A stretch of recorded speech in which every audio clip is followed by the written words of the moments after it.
Kenichi Yamada is a 35-year-old hardcore gamer who feels completely disappointed after beating a game that shuts down its servers. He complains about the game being garbage and actively searches the internet for a new challenge that will take him thousands of hours to complete. He stumbles upon a mysterious fantasy game promising endless gameplay and ultimate despair. Intrigued, he checks the difficulty settings and immediately skips easy and normal to select hell mode. The game warns him that leveling up will require 100 times more experience points than usual. This only makes him more excited. He browses the character classes and notices he can even pick a demon lord. However, his eyes land on the summoner class. It has an 8-star difficulty rating and forces the player to start as a lowly serf. Realizing the class is still in alpha testing, he decides it sounds like the perfect challenge and clicks yes to start the game. Instantly, a blinding light flashes from his monitors and his consciousness is pulled through a strange ethereal space. He briefly feels relaxed in the warm void before the space tightens around him. He wakes up crying in a rustic stone cabin. A woman with long blonde hair and a man with green hair happily hold him, revealing they are his new parents. Kenichi realizes he has been literally reincarnated into the game world as a baby. His new father, Rodan, decides to name him Alan. A year passes in his new life. Alan quickly figures out that the world uses Japanese as its common language, making it easy for him to understand everything around him. He learns that his parents are serfs living in a frontier village, which perfectly matches the starting conditions he selected for the summoner class. Rodan is a hard-working man who provides for the family. His mother, Teresa, is incredibly kind and caring. Despite enjoying the simple life of being fed and pampered, Alan is eager to test his new gaming abilities. Every night, after his parents go to sleep, he tries to open his status window. He spends an entire year attempting to activate his powers with no success. One night, after his mother tucks him into bed, he waits until the room is quiet and tries again. He reaches his hands into the air and demands his grimoire to appear. To his absolute shock, a massive black book materializes from a bright blue light and drops right onto his bed. The sudden flash wakes up his parents. They rush over to check on him. Alan quickly hides the book and pretends to be asleep. His parents assume he was just having a nightmare and go back to bed. Once the coast is clear, Alan summons the book again and opens it. The pages glow with sparkling stars and display his level 1 summoner stats. He sees that he has extremely low base stats, with only 4 health points and 2 magic points. His attack is 1, his endurance is 1, his agility is 2, his intelligence is 3, and his luck is 2. The book also lists his available skills as summon, create, and delete. He notices a message from Elmia, the god of creation. The message acts as an apology letter from the game administrator. It explains that his grimoire was delayed for a whole year because the summoner class is still in the testing phase and required extra paperwork. The administrator also clearly states that no class cancellations or changes are allowed. Alan brushes off the apology and focuses on his abilities. He sees that he can currently only use H-rank insects and beasts. Eager to try, he commands the book to summon an insect. Nothing happens. He repeatedly shouts the command, but the room remains empty. Realizing that the game provides no tutorials or guides, he figures he has to experiment. He deduces that he needs to use the Create skill before he can summon anything. He uses the Create skill for an insect. A black card featuring a grasshopper appears on the pages. The book confirms he has created one H-rank insect card. Excited by the progress, he prepares to summon the creature, but he notices his mother checking on him from the doorway. He quickly pretends to be asleep again and decides to save the summoning for the next day. The following afternoon, while his father is out chopping wood and his mother is washing clothes, Alan sits alone in his room and opens the grimoire. He uses the grasshopper card and shouts the summon command. The book erupts with crackling blue electricity and blinding white light. Dozens of glowing orbs fill the room, forcing Alan to shield his eyes. When the light fades, a massive green grasshopper stands on the wooden floor in front of him. Alan tries to give it basic commands, but the giant bug just stands there completely unresponsive. He checks the grimoire for more information and sees the creature's stats. He decides to name the grasshopper Denka. As he reads further, he discovers that having the summon active provides him with stat buffs. Denka gives him a 1-point increase in both endurance and agility. Alan checks his own status window and is thrilled to see his personal stats instantly go up. He cheers loudly, which alerts his mother. Teresa rushes into the room and screams in terror when she sees the giant bug. She immediately stomps on Denka, crushing the summon completely. Alan watches in horror as his first creation is destroyed, but he quickly recovers and continues experimenting. Over the next few days, he creates an H-rank beast card. He summons a small white mouse and names it Korosuke. Just like the grasshopper, the mouse is completely mindless, but it grants him different stat buffs. It increases his health and attack power. He also learns that his summons have special abilities, like the grasshopper's hop and the mouse's scurry, which they execute perfectly when commanded. Digging deeper into the system, Alan discovers a massive advantage. He can hold up to 10 summon cards for each creature type in his inventory. By stocking 10 mouse cards at once, he gains a massive 10-point boost to his attack stat. This single discovery makes him significantly stronger than any normal baby. He realizes that mastering these stat buffs is the key to dominating the world. However, he also remembers the brutal reality of Hell mode. He needs 100 times more experience points to level up, which means his grind will be absolutely grueling. 10 months pass, and autumn arrives in the village. Rodin returns home one afternoon covered in blood. Teresia panics, but Rodin laughs and explains it is just monster blood from a successful hunt.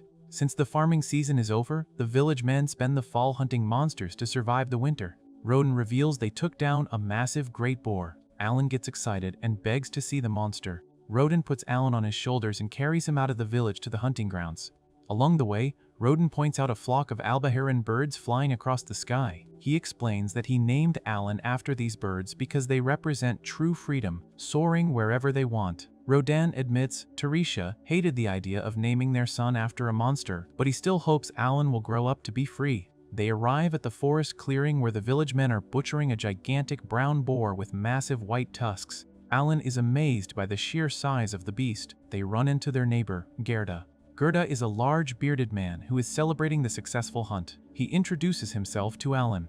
Gerda mentions that his own daughter, Krina, is the exact same age but nowhere near as well behaved. Alan asks about the boar's strength. Gerda explains that great boars are C-rank monsters and require at least 20 armed men to defeat. Alan uses this information to establish a benchmark for his own strength. He realizes he has a long way to go before he can fight monsters. When Alan turns 3 years old, his relentless grinding finally pays off.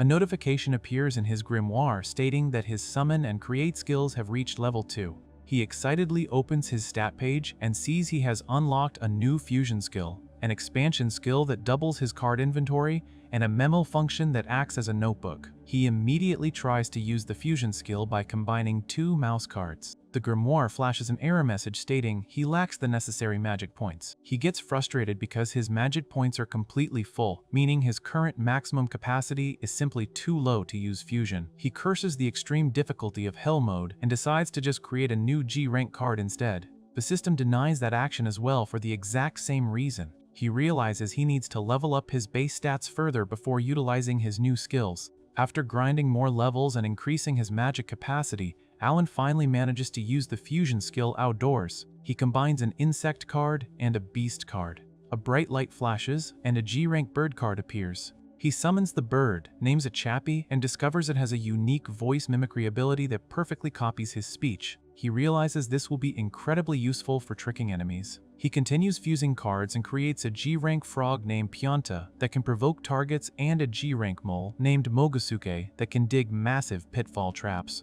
By mixing and matching these creatures, Alan builds a versatile team and learns exactly how to manipulate their buffs to maximize his own stats. He feels fully immersed in the hardcore gaming experience. However, his newfound power is quickly put to the test during his daily playdates with Krina. They play a game called Dueling Knights in a field using wooden swords. Despite Alan equipping all his agility buffs to increase his speed, Krina completely overpowers him. She lunges forward with incredible speed. She strikes his weapon so hard that his wooden sword shatters into pieces. Alan falls to the dirt ground. He is absolutely shocked that a 3-year-old girl is naturally stronger than his magically enhanced stats. He concludes that Krina is completely overpowered. Later that evening, Alan helps his pregnant mother carry harvested potatoes. During dinner around the hearth, Alan insists on helping with the heavy farm work to make things easier for his parents. Rodin immediately shoots the idea down. He explains that serf labor is brutal and grueling. He refuses to let his young son suffer through it before it becomes absolutely necessary. Rodin wants Alan to enjoy his freedom while he still can.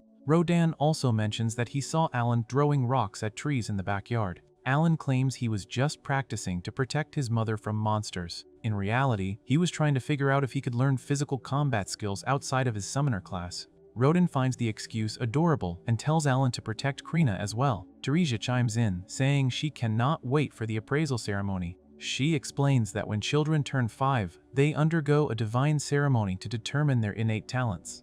A good talent can instantly elevate a person out of the serf class and change their entire life. This gives Alan a new goal to strive for. Winter blankets the village in heavy snow. Alan continues his training outdoors, using his mole to dig craters and testing how long his summons can stay active in the freezing cold. He discovers he can maintain a summon for a full 24 hours without draining extra magic. During another intense practice duel with Krina, he manages to dodge her heavy mallet swings, proving his agility buffs are paying off. After the fight, Krena runs home, and Rodin returns from gathering supplies. Teresia steps outside to welcome him back. Suddenly, Denka the giant grasshopper jumps out of the snow and latches onto Teresia's leg. Alan realizes he forgot to dismiss his summon. Teresia screams in pure terror. The massive shock instantly sends her into labor. Rodan panics and quickly carries her inside while instructing Krena to run and fetch her mother.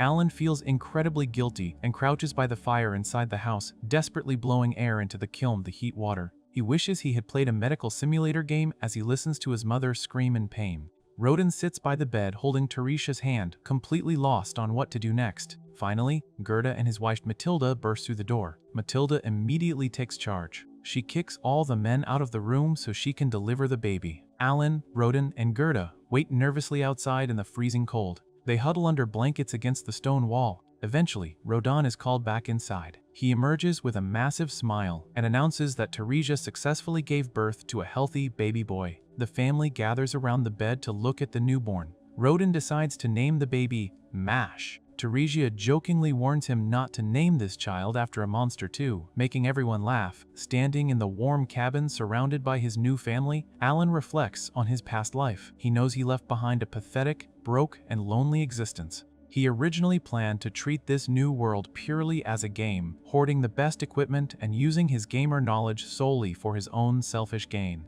As he looks at his hardworking father, his loving mother, and his crying baby brother, his perspective completely shifts. He decides he loves this family and refuses to let them suffer as lowly serfs forever. Alan vows to use his overpowered summoner abilities and his hardcore gaming dedication to break the entire family out of poverty and give them the best life possible. Rodan and Alan stand in a vast field of yellow crops under a clear blue sky.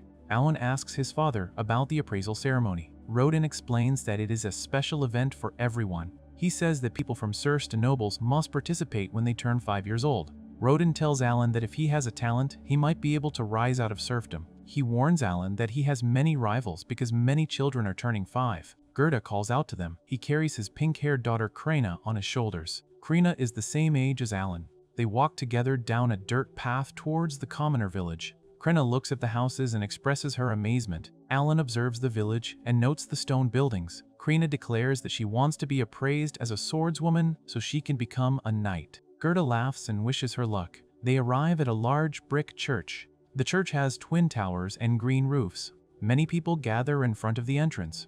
Alan notices that the commoners are dressed much better than his family. A blonde woman comforts her nervous son in the crowd. A villager points out Alan and comments on his dark hair and dark eyes.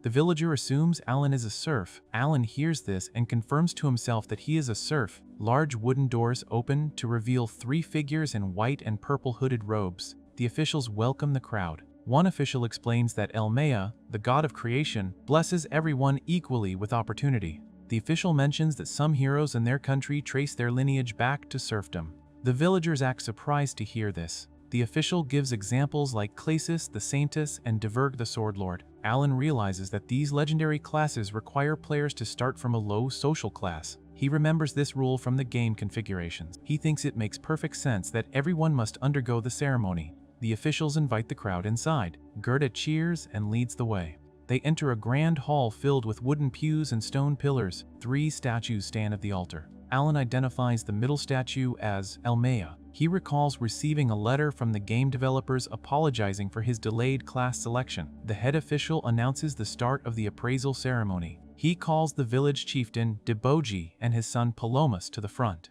The official instructs Palomas to place his hand on a glowing blue crystal ball. He explains that the crystal will appraise his talent and display the results on a large metal plate. Palomas steps up nervously. Deboji watches with a worried expression. Palomas touches the crystal ball. His stats appear on the black slab. The results show various letter ranks and reveal his talent as a merchant. Deboji shouts with joy and hugs his son. He is thrilled that Palomas has a talent. Alan observes the slab and realizes it looks exactly like the stat page in his grimoire. He notes that the attributes use letter ranks instead of numbers. He figures that having any talent is a cause for celebration since many people get nothing. The official calls the next boy. The boy touches the crystal and gets no talent. Another boy tries and receives a talent. The official calls a boy named Dogora. Dogora steps up and touches the crystal. The room fills with purple light. His results appear on the board. Dogora gets the axe user talent. He jumps up and celebrates with his father.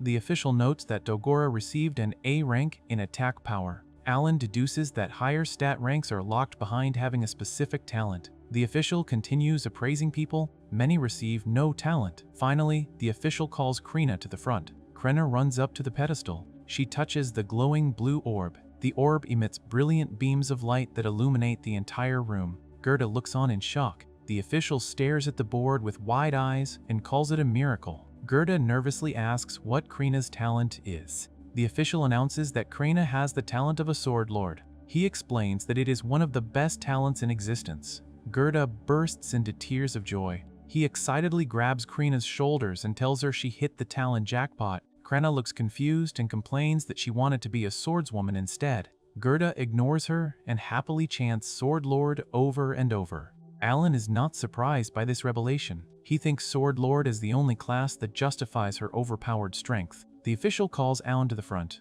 Rodin encourages his son. Alan steps up with determination. He expects his parents to finally learn he is a summoner. He touches the large blue orb. The orb flashes with intense light and then suddenly disappears. Bright cyan rays shoot across the room. Alan falls to the floor. Rodin rushes over to check on him. Alan sits up and says he is fine. He asks the official for his talent. Rodin respectfully asks the official to read the board since they cannot read.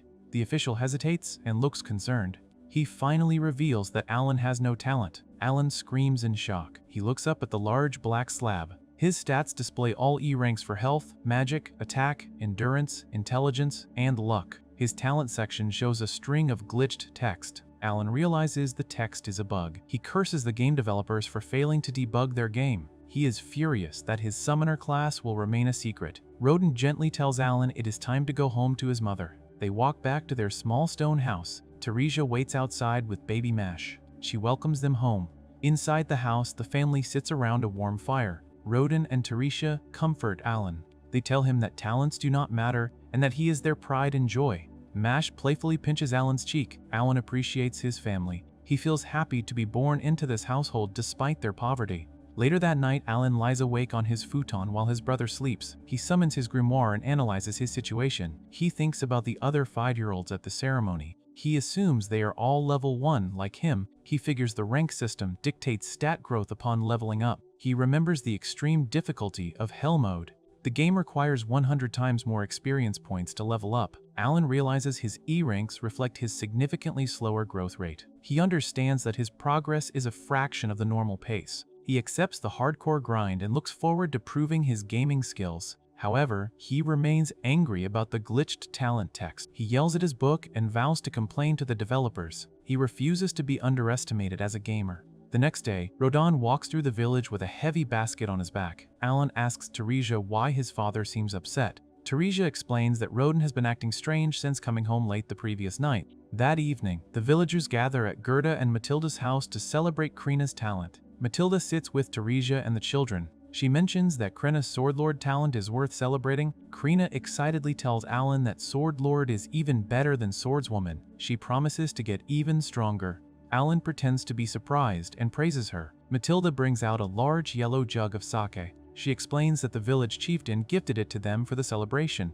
Rodin tells Gerda to open the jug and drink first since he is the guest. Gerda refuses to drink because Rodin has a sour look on his face. Gerda accuses Rodin of being a buzzkill. He insists he is happy for Krina. They raise their wooden cups and toast to Krina's success. Suddenly, Gerda starts yelling at Rodin. He demands to know why Rodin wants to cut ties with their family. Teresia and Matilda look shocked. Gerda argues that Krina's extraordinary talent means she can join the knighthood and become nobility. He believes she should not waste her time socializing with lowly serfs. Alan realizes Gerda is trying to do his family a favor by pushing them away so Krenna can succeed. Rodin gets furious at Gerda's logic. He grabs Gerda by the collar and calls him a blockhead. The two men press their foreheads together and shout insults. They start grappling and throwing punches. Alan asks Krina to stop them. Matilda and Teresia step in instead. They both forcefully punch their husbands in the face. Matilda stretches Gerda's cheeks while Teresia scolds Rodin. The men immediately stop fighting and bow their heads in submission. Matilda tells Alan that the two men have always been hotheads. She explains that they are childhood friends who moved to this new village 10 years ago. They built their houses together from scratch to save labor and supplies. The men finally calm down and share the liquor. They reminisce about building their homes and laugh together. The next day, Rodin and Gerda work in a field with another villager. They use long wooden poles to pry a tree stump from the ground. Another villager runs up and announces that the Order of Knights is coming to see Krenna. Rodin drops his pole in surprise. Alan and Krenna play fight with wooden swords near a fence. Dogora approaches Alan holding a spiked wooden club. Several villagers follow him. Dogora mocks Alan for having no talent and E-rank stats. He calls Alan a weakling. Krina steps between them and defends Alan. She prepares to fight Dogora. Gerda runs over and restrains Krina. He tells her to calm down. The village chief announces the arrival of the knights. Everyone scrambles to make way. A group of knights rides into the village on horseback. They wear red and white armor. The villagers cheer for the knights. Knight Captain Xenov leads the group. He is an older man with gray hair and a white goatee. He is accompanied by Vice Captain Leibrand. Deboji formally welcomes the knights. He calls Gerda and Krina to the front. Krina excitedly introduces herself as the Sword Lord. She addresses Xenov with respect. Alan watches from the crowd. He wonders if Krenna will leave the village to become a knight. He feels a little sad about the idea. Xenov looks at Krina skeptically. He asks Gerda if this is a trick to fool the local baron. Gerda denies the accusation. He explains that Krina is only 5 years old and has never touched a real sword. Xenov ignores his pleas. He commands Vice Captain Leibrand to prepare for battle. Xenov explains that falsifying appraisal results is punishable by death. He orders Krina to fight Leibrand in a fencing duel to prove her talent. He threatens to execute her and her entire family if she refuses. Gerda begs for mercy. He cries out that his daughter's life is at stake. Alan is appalled by the knight's cruelty. Leibrand draws his glowing blue sword. Krina accepts the challenge without hesitation. She happily asks if she gets to use a real sword. Leibrand hands her a massive silver weapon. Gerda sweats in sheer panic. The villagers form a circle around the fighters in the town square. Krina raises her large sword high above her head. She declares herself a knight and challenges Leibrand.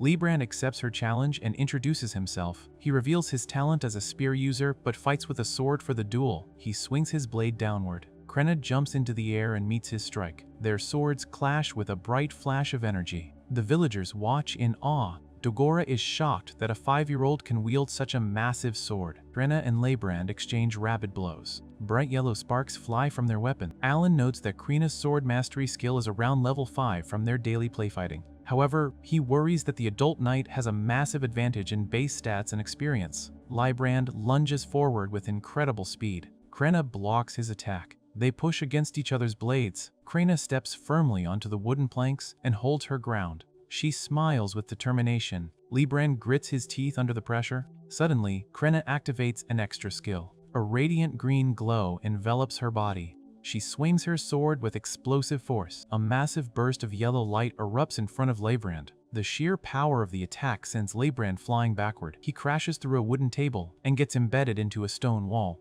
Several knights rush forward and pin Gerda to the ground to stop him from interfering. Krina falls from the broken wall and lands face down in the dirt. Xenov raises his arm and declares the duel over. He orders Krenna to lower her weapon. Krenna stands up and looks around in surprise. She realizes the fight is already finished. She cheerfully thanks Leibrand for the match and calls him a strong grandpa. Leibrand feels depressed about being called old since he is only 24. The crowd of commoners erupts into massive cheers. They celebrate Krenna defeating the vice captain. Gerda breaks free and hugs Krenna tightly. He cries tears of joy because she survived. Xenov approaches Gerda. He admits there is no refuting Krina's talent. He apologizes for his boorish behavior and the harsh trial. He commends Gerda for raising a true sword lord. Xenoph invites Gerda to discuss Krena's future and allows him to bring his friends for comfort. They all head to the village chief's house for a feast. Gerda, Rodin, Krena, Alan, and Dagora sit around a large dining table filled with food. Xenoph formally introduces himself as the captain of the knights. He explains that his lord sent him to verify the Sword Lord rumor. Xenoph tells Deboji that the village will now be named Krena Village to honor her talent. Deboji enthusiastically accepts the Baron's decision. Xenoph explains his harsh methods. He reveals that a noble recently lied about having a sword lord in their family. The kingdom now thoroughly verifies all extraordinary talents to prevent fraud.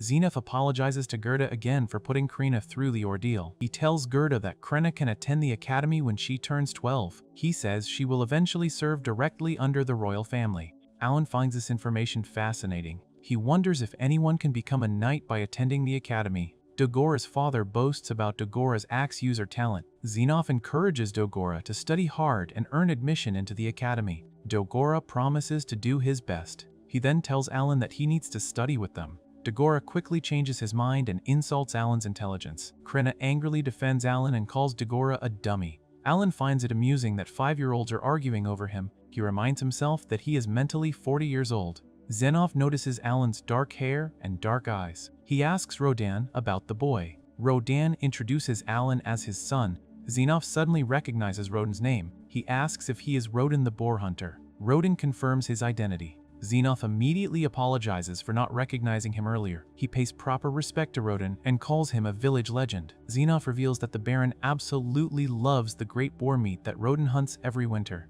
He praises Rodin for taking on the most dangerous role in the hunts and calls him a true hero. Alan smiles proudly. He realizes his father is a superstar even among the nobility. Later that evening, Rodin, Alan, and Krena walk home through the forest. The sky turns golden with the setting sun. Rodin carries Krena on his shoulders. He tells Alan that Krena might become a legendary hero someday. He expresses his pride in being recognized by the nobles despite being a serf. Rodin encourages Alan to keep working hard and promises they will strut their stuff with pride.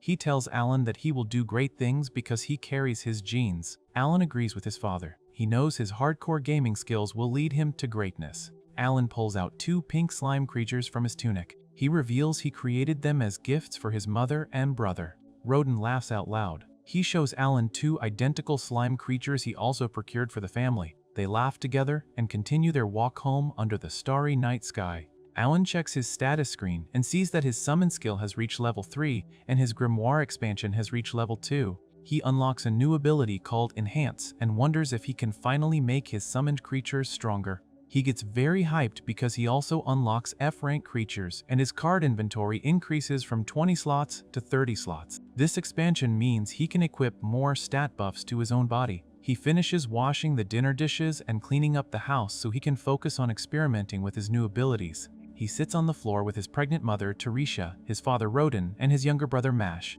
Teresia feels the baby kick softly and guesses she is going to have a girl. Rodin reminds her that they agreed she gets to pick the name if the baby is a girl. Alan notices his mana bar is fully restored and then receives a system message in his grimoire. The message is signed by Elmea, the god of creation. Alan accidentally reads the god's name out loud, and Rodin immediately scolds him for taking the Lord's name in vain. Alan quickly covers up his mistake and changes the subject by pointing out that a massive scar on Rodin's arm has completely healed. Rodin proudly flexes his arm and explains that he passed a trial of the gods during his boar hunt earlier that day. He tells Alan that hunters sometimes feel a sudden burst of energy that instantly heals all their wounds and completely removes their exhaustion. Alan realizes that the villagers use the term trial of the gods to describe the process of leveling up in this world. He assumes Rodin must be a very high level by now since he is a veteran hunter. Alan checks his own stats and sees he is still at level 1 with 0 experience points. He knows he will never level up unless he fights monsters.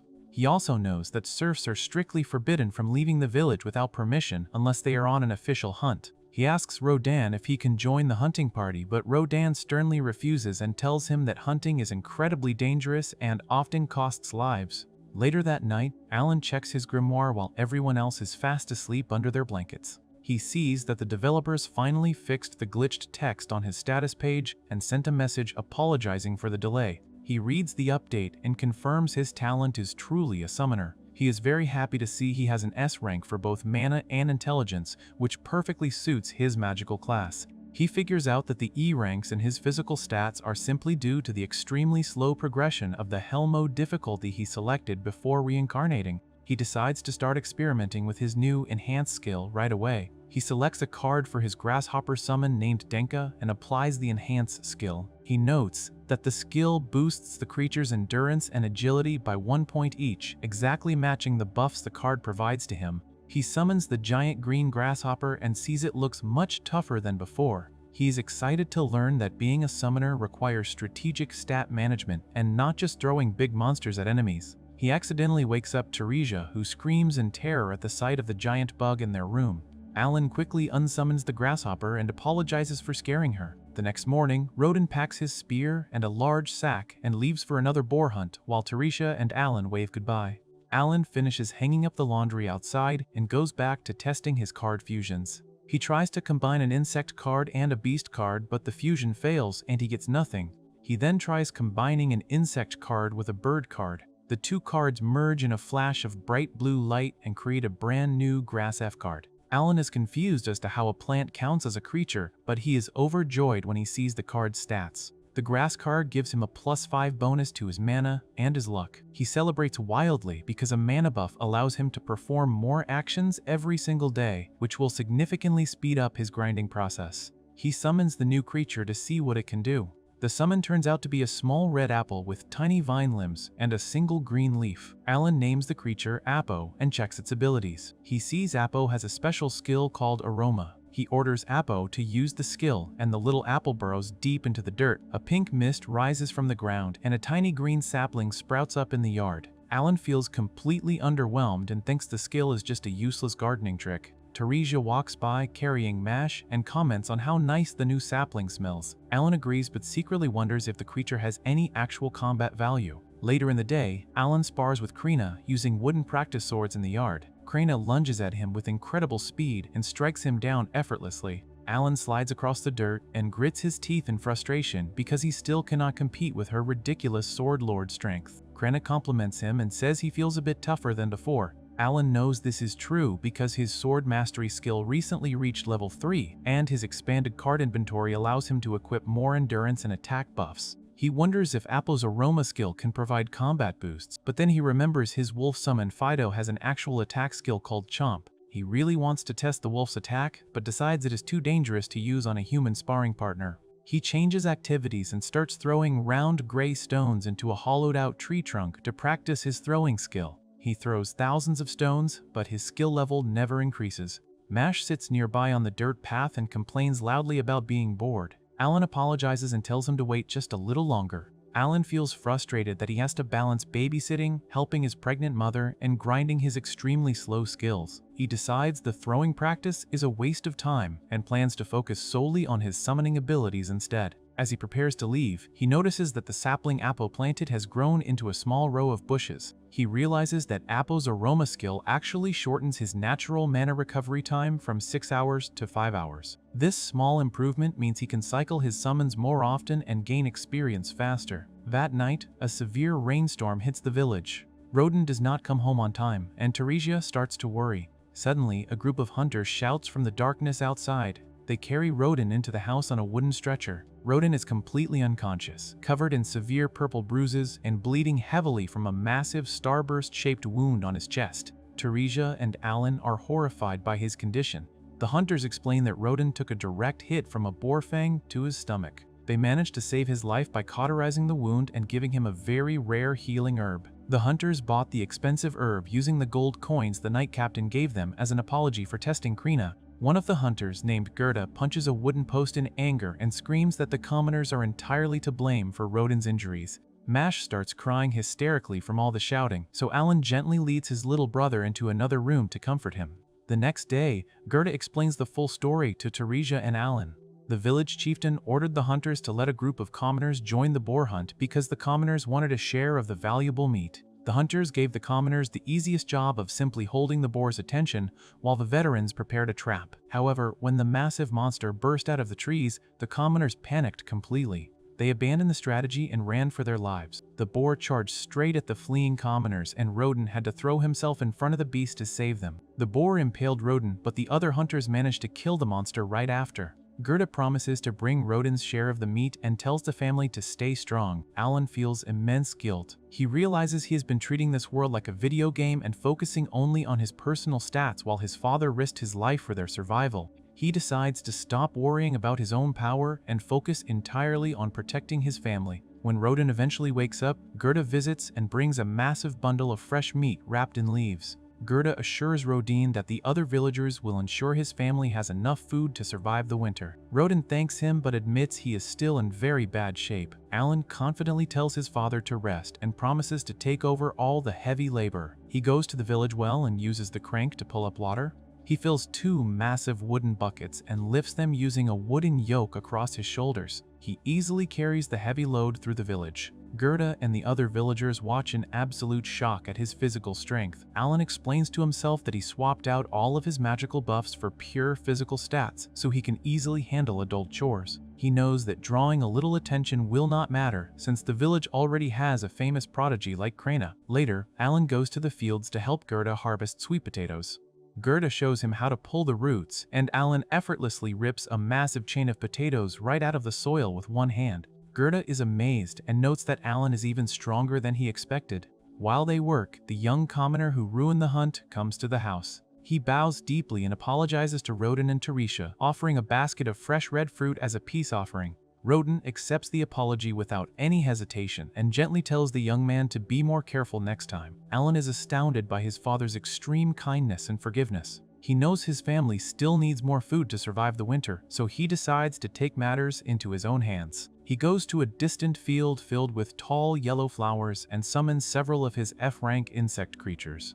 The creatures look like large yellow grasshoppers. Alan uses his stick to clear the area and then uses the insects to catch several colorful frogs wearing tiny golden crowns. He sets up wicker baskets propped up by sticks and ties ropes to them to create simple traps. He places the frogs under the baskets and hides in the tall grass. He plans to use the frogs to lure ducks or wild birds so he can catch enough meat for the winter. He waits patiently until a shadow falls over the field. A massive white bird with purple wings and a bright red crest lands right on top of his traps. The bird easily crushes the baskets and begins eating the frogs. Alan recognizes the creature as an alba heron, a dangerous B-rank monster. He remembers that his parents named him after this exact bird. He knows he should run away, but he checks his stats and sees his enhanced skill is now level 2. He has fully buffed all his summoned creatures and equipped his best physical stats. He decides to fight the giant bird to gain experience points and secure food for his family. He draws his wooden practice sword and charges blindly through the tall grass. He leaps into the air and strikes the alba heron with all his might. The bird easily deflects the blow and kicks Alan in the face with its massive yellow talon. Alan crashes into the dirt but quickly recovers. He summons a full pack of Fido wolves and orders them to attack. The gray and white wolves lunge at the bird and bite into its neck and wings. The alba heron screeches and unleashes a powerful blast of blue energy that instantly obliterates the entire wolf pack. Alan screams in anger and charges again, swinging his wooden sword directly at the bird. The weapon shatters into pieces against the bird's tough feathers. The alba heron retaliates by striking Alan forcefully in the chest. Alan is thrown backward and hits the ground hard. He suddenly feels incredibly weak and realizes a fatal flaw in his strategy. When his summoned creatures are destroyed by an enemy, he instantly loses all the stat buffs they provide. This mechanic drains his strength mid-fight. He lies helplessly on his back in the grass, completely stripped of his extra strength and endurance. The giant alba heron hovers directly above him and screeches aggressively, leaving him completely defenseless and facing imminent death. Alan lies in a grassy field filled with yellow flowers under a bright blue sky, while a massive white bird with blue wings and a red crest pins him down. Alan struggles against the giant yellow beak using a wooden cross-like sword. He thinks fast and summons his insect creatures, calling them Sucker. The orange bugs with glowing yellow spots fly out and latch directly onto the bird's white feathered neck to use an energy drain attack. Alan notes he is currently weaker because he lost his other summons and their stat buffs, but he decides crippling the enemy is the best strategy.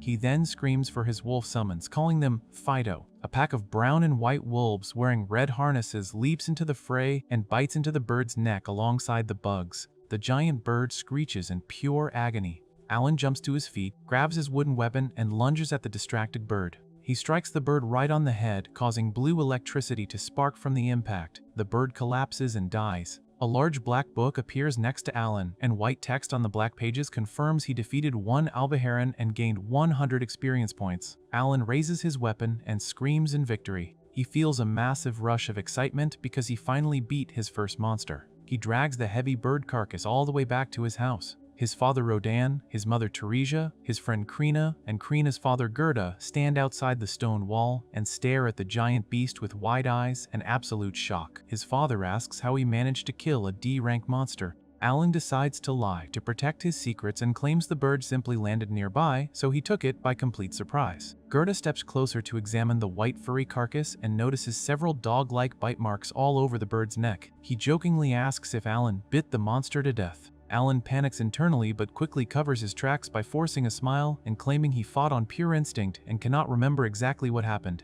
Everyone believes his story. Gerda hangs the giant bird upside down from a wooden structure and slices it open to let the blood drain into a long dirt trench. He teaches Alan about monster anatomy, explaining that an Albaharan weighs 60 kilos but only drops to 20 kilos after bleeding and drying. He says only half of that is edible meat, but the blue wings are extremely valuable. However, Gerda reveals that they must surrender 60% of the monster to the upper class as a tax. Alan is shocked that the tax applies to wild monsters. Gerda extracts a small purple magic crystal from the carcass and explains that magic stones from D-rank monsters are also taxed. Gerda then shares a clever idea and tells Alan that they can use his father's severe hunting injury as leverage to negotiate a better deal with the village chief. Alan loves the idea and whispers a plan to Gerda. They travel to the chieftain's grand residence, where the chief sits on a fancy chair in a room with red carpets and purple curtains wearing thick gold rings on his fingers.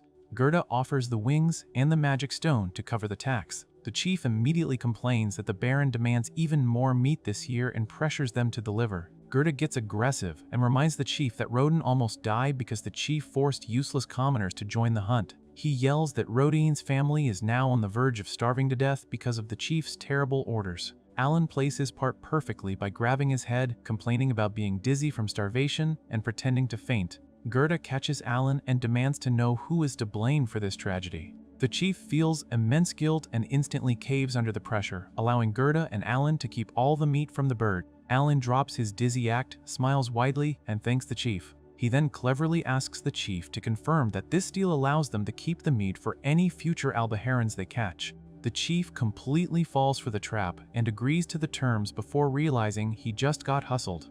Gerda and Alan leave the mansion with a massive victory. Days pass and Alan goes back to hunting. He hides in the tall green grass with Krina and uses 3 crowned frogs as bait inside a large crater. 2 giant Albaharans fly down from the blue sky to eat the frogs. Alan immediately unleashes his bug summons and the red bugs latch onto the necks of both birds. The birds shriek in pain as the bugs drain their energy. Alan then summons his wolf pack, and the wolves bite and cling to the birds' necks, pinning them to the ground. Alan leaps into the air with his wooden sword and smashes the weapon down on the birds. He kills both monsters simultaneously without losing a single summoned creature and calls it a flawless victory. His floating black book updates his status, granting him 200 experience points. The book announces his experience has reached the maximum of 1000 and he levels up to level 2. Alan demands to see his stat page and notes that all his health and mana fully recover upon leveling up. He sees massive increases in his health, mana, attack, endurance, agility, intelligence, and luck. He hugs his black book tightly and celebrates in the field. He feels incredible because he finally reached his first level up after 6 years of living in this new world, and views this as passing a trial of the gods. He decides it is finally time to tell his family some of the truth. He returns to his wooden house and finds his father sitting by the fire pit. He announces he caught 2 more birds, reaching his goal of 10 monsters, and states they will have enough dried meat to survive the winter. He notes he just needs to trade some meat for firewood. Later, he spars outside with Krina, who uses her pink hand-shaped wooden sword to strike him down effortlessly. Alan knows he needs to hunt 20 more birds to reach level 3, but winter is approaching rapidly. Night completely falls over the village. Alan sits his father and his blonde mother down by the sunken hearth, puts on a serious expression, and feeds them a massive lie. He claims he received a direct oracle from Lord Elmea, the god of creation, when he was just 1 year old. He says the god blessed him with immense power and wisdom to overcome impossible trials. His parents look extremely shocked and concerned. Alan explains that his stats are incredibly high, but the god's trials severely slow down his progression. He uses this fake oracle to explain why his cheek injury healed instantly and why the village appraisal ceremony claimed he had no talent, insisting his talent is simply too new to be recognized by the crystal. His father believes every word but scolds Alan for not showing proper respect to the god's name. Alan promises to be careful. He secretly hates lying to his parents, but he knows he cannot reveal his true identity as a reincarnated gamer with the summoner class. His mother bursts into tears and pulls him into a tight hug, realizing Alan has been fighting giant monsters completely alone just to complete the god's trials. Alan promises to face the trials head-on and prove his worth. His father tells him to ask for help if he ever runs into trouble, and asks Alan to keep this oracle a secret from the rest of the village to avoid being labeled a false prophet. However, his father asks permission to tell Gerda the truth to brag about Alan because Gerda always brags about Krina being a sword lord. Alan easily agrees. Time passes and winter covers the village in deep snow. Alan is now 6 years old. He walks through the snowy stone streets with Gerda to trade supplies while carrying massive green backpacks filled with meat. Gerda explains the economic differences between serfs and commoners, stating the 60% monster tax does not apply to commoners. Instead, commoners pay a head tax of 3 gold coins per adult and 1 gold coin per child every year. Alan asks if a serf can become a commoner, and Gerda explains that a family can buy commoner status by paying a tribute of 10 gold coins per person. Alan calculates the cost in his head, realizing his family will soon have 5 members, so upgrading their status will cost 50 gold coins. They enter a trading shop, and Alan places 5 packs of Alba Heron jerky on the wooden counter to trade for a large sack of white salt. He steps outside and talks to an old fruit merchant to learn the exact bartering exchange rates. 1 bundle of jerky equals 1 bag of salt, 4 momo fruits, 1 popo fruit, or 4 days of firewood. Alan pulls up his status menu and calculates his ultimate goal, noting that 1 bundle of jerky sells for 1 silver coin, and 1 gold coin equals 100 silver coins. Saving up 50 gold coins means he has to hunt exactly 500 Alba Herons. As a hardcore gamer, he views this massive grind as an exciting challenge. He then visits a local sunlit apothecary filled with wooden drawers and blue glass bottles. He asks the bald shopkeeper in a pink vest for magical medicines that recover mana, but the shopkeeper laughs and says they do not carry anything that fancy. Alan looks at the regular healing herbs instead and uses his black book to draw the herbs, discovering the book can store visual data perfectly. He asks the shopkeeper to identify the Mulerze flower, which is the rare herb that saved his father's life. The shopkeeper gets extremely angry and complains that Gerda aggressively bargained for the last flower a month ago. Gerda dropped to his hands and knees and begged to lower the price from 5 gold coins to 3 gold coins to save his dying friend. The shopkeeper caved to the pressure but felt completely cheated. Alan realizes how much Gerda sacrificed and humiliated himself just to save his father, filling him with immense gratitude. He places a bundle of premium dried meat on the counter and gives it to the shopkeeper for free, thanking the man for saving his father's life and promising to bring more meat in the future. The shopkeeper accepts the gift and thanks him. Alan leaves the shop and looks through a weapon store window, seeing that simple metal weapons cost 50 silver coins, which equals 5 giant birds. Suddenly, a freckled boy named Dagora blocks his path in a narrow stone alley. Dagora is the son of the village blacksmith and possesses the axe user class. Dagora angrily demands that Alan become his minion. Alan refuses, drops his heavy bags, and draws his wooden sword. Dagora attacks him with a wooden club, but Alan easily dodges the slow attacks and strikes Dagora on the head with his wooden sword. He realizes Dagora hits hard but is incredibly slow compared to Krina's 3-star power. Dagora falls to the ground in pain. Alan sheaths his sword, tells Dagora he will trade at his shop someday, and walks away while Dagora screams in pure frustration.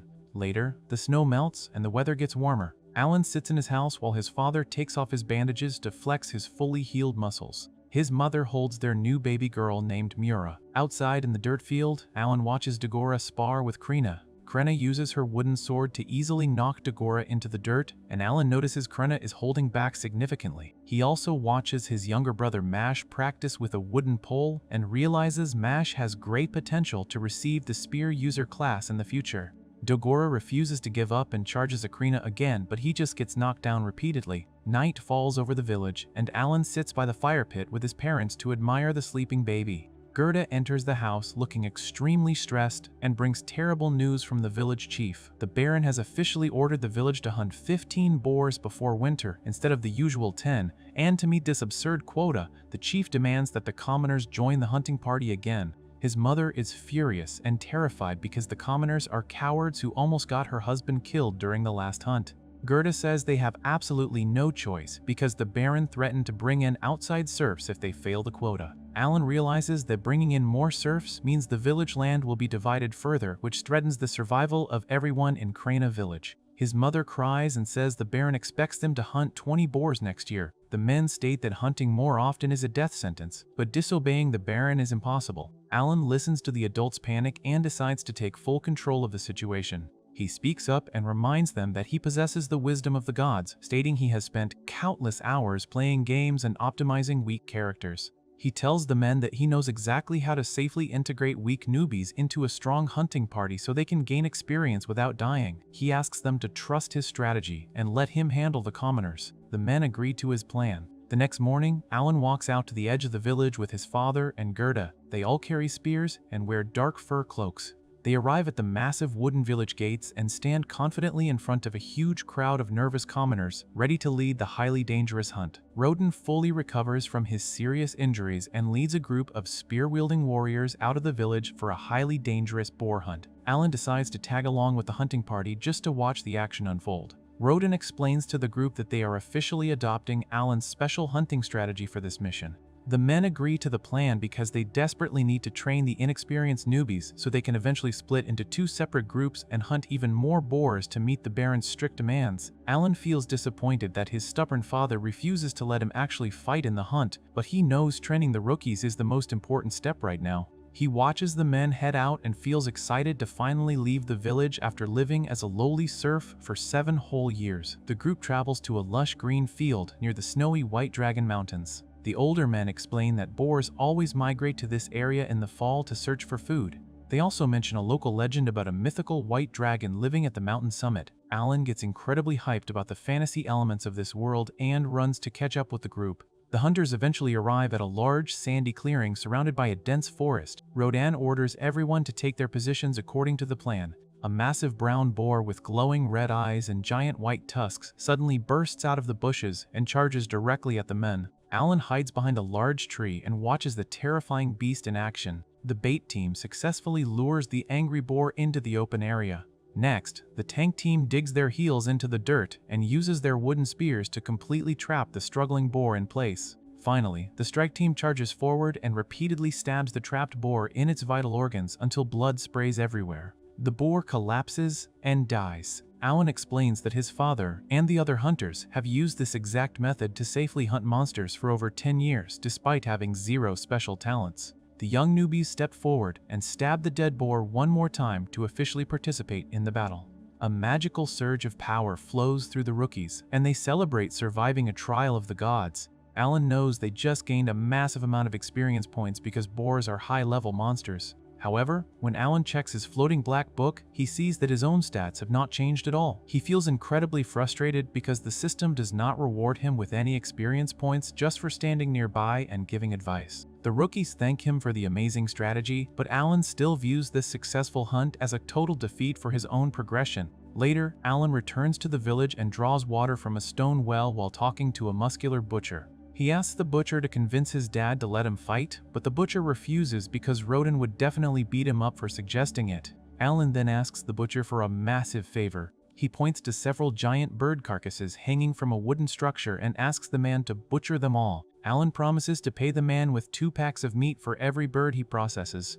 The butcher happily agrees to the deal because he loves carving up monster meat. Alan explains that he needs to outsource the butchering job so he can quickly sell the extra meat and earn the 50 gold coins required to buy his family out of serfdom. Sometime later, the hunters go out for another dangerous boar hunt in the forest. The men hide behind the trees and wait for the monsters to appear. A blonde hunter lures a massive red-eyed boar into the clearing. The hunters charge forward and use their spears to trap the aggressive beast. While the men fight the boar, Alan hides behind a tree and quietly summons a small green grasshopper. He names the bug Denka and explains that he can summon his creatures anywhere within a 50-meter radius. He intentionally places the helpless bug right in the middle of the battlefield. The raging boar accidentally steps on the summoned bug and crushes it instantly. Alan smiles widely because he knows the game mechanics consider him an active participant in the battle as long as the monster attacks one of his summoned creatures.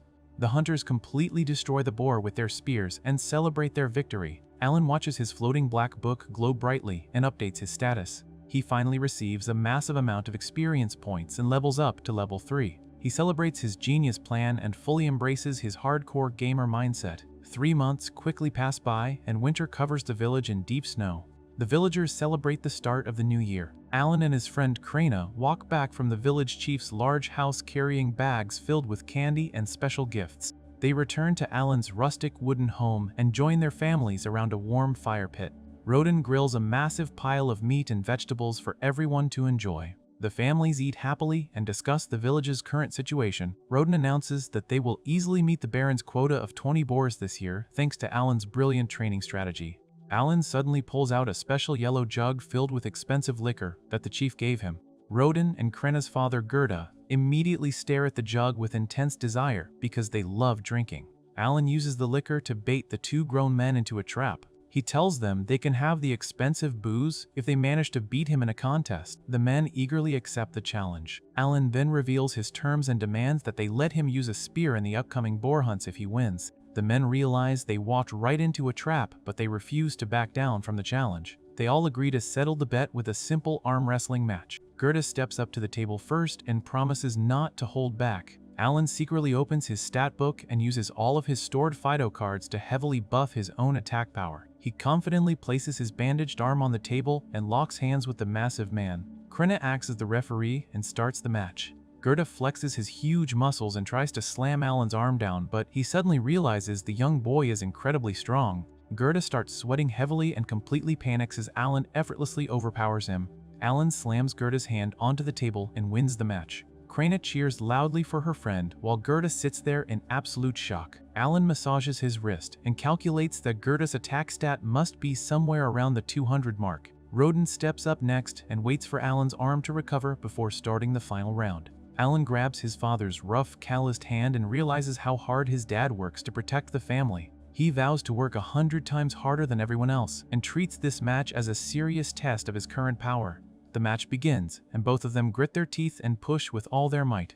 Alan strains his buffed muscles to the absolute limit, but Roden's sheer physical strength proves to be too much. Roden overpowers the boy and slams his hand onto the table to claim the victory. Alan happily accepts the loss and calculates that Roden's attack stat must be well over 300. He hands the yellow jug of liquor to his dad as the promised reward. The adults laugh and drink the booze together while celebrating the new year. Roden tells Alan not to feel bad because he is already incredibly strong for his age, but he strictly forbids the boy from hunting until he can actually win the arm wrestling match. Alan accepts the condition and promises to beat his dad by the fall. Meanwhile, Gerda gets drunk and starts annoying his wife Matilda. Matilda easily grabs her huge husband and pins him face down onto the wooden floor without breaking a sweat. Alan watches the crazy scene and realizes Matilda must also have insanely high stats. By June, Alan turns 7 years old, and his summon level finally goes up again. He stands in a bright sunlit field and excitedly checks his open black book.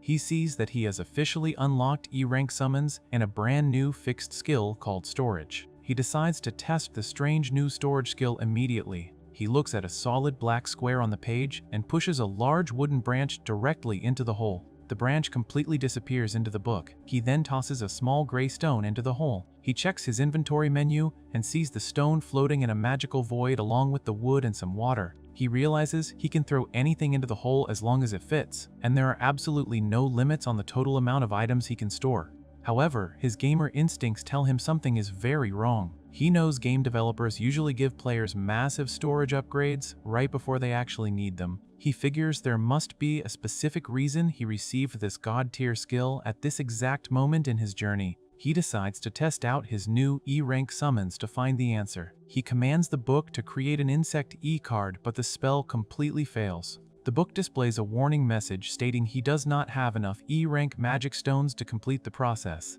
Alan realizes he now needs specific crafting materials to generate the higher level creatures. He remembers that he secretly hoarded a bunch of purple magic stones from the horned rabbits he killed earlier. He quietly sneaks into his house past his sleeping brother and pulls up a loose floorboard. He grabs a small brown sack filled with silver coins and retrieves one of the glowing purple magic stones. He runs back outside to the field and holds the stone in his hand while casting the creation spell again. The spell fails a second time. Alan quickly realizes he actually needs to put the crafting materials inside his new magical inventory first. He tosses the purple stone into the black hole and casts the spell a third time. The book glows with a bright blue light and successfully generates the insect E-card. He checks the stats and sees the new butterfly creature gives a massive 10-point boost to endurance and agility. He summons the creature, and a giant colorful butterfly appears right in front of him. Suddenly, his mother walks outside with the baby to ask what all the shouting is about. Alan completely panics and awkwardly hides the giant bug behind his back while making up a silly excuse.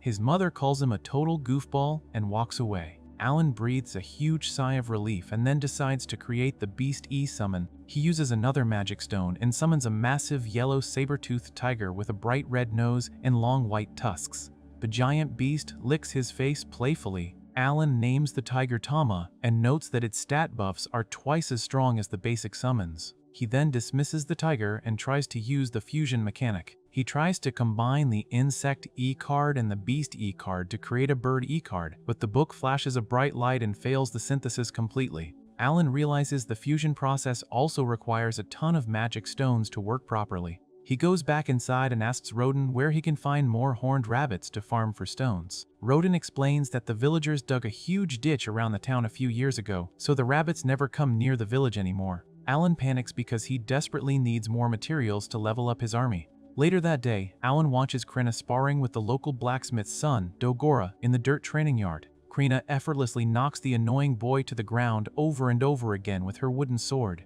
While Dogora cries in pain, Alan sits by a tree and asks a smart blonde boy named Pelmoas about magic stones. Pelmoas explains that magic stones are usually found near a monster's heart and are used to power fancy magic tools in the royal capital. However, Pelmoas notes that low-level E-rank stones are considered absolute trash and can be found lying all over the ground. Pelmoas hands Alan a small purple gem to prove his point. Alan realizes he just needs to scavenge around the village and ask the locals for their useless trash. He spends the next few days gathering a huge pile of magic stones from the helpful villagers. He finally manages to create all 5 of the new E-rank summons and lines them up on his book's pages. He decides to test their unique combat abilities in a large grassy clearing. He summons the bird E creature, a brown hawk named Hawk, to scout the area from the sky. The bird quickly spots a massive brown boar hiding in the tall grass. Alan orders the hawk to attack the boar, but the angry beast completely ignores the bird and charges straight at Alan. Alan trips and falls backward, scratching his arm on the ground in the process. He immediately summons the grass E creature, a small green sprout named Mamataro. The little plant uses a glowing green leaf to completely heal Alan's injury in a matter of seconds. Next, Alan summons the insect E creature, the giant butterfly named Agaha. The butterfly flutters over the angry boar and showers it with sparkling golden dust, severely debuffing the monster's stats. Finally, Alan summons his beast E creature, the fierce, saber-toothed tiger named Tama. The tiger leaps onto the weakened boar and violently bites its neck, killing it instantly. Alan cheers loudly for his incredible team. Suddenly, a second giant boar bursts out of the bushes and ambushes him from behind. Alan quickly reacts and summons his stone E creature, a massive gray golem shaped like a solid brick wall named Cabello. The giant wall blocks the charging boar perfectly and crushes the beast into the dirt. Alan stands in the middle of the field, surrounded by his entire team of magical creatures. He finally understands the true purpose of the summoner class. He realizes that every single summon type is designed to fill a very specific role in a standard role-playing party. The insect applies critical debuffs. The beast deals massive physical damage. The bird handles scouting and intelligence. The grass acts as the dedicated healer, and the stone serves as the ultimate defensive tank.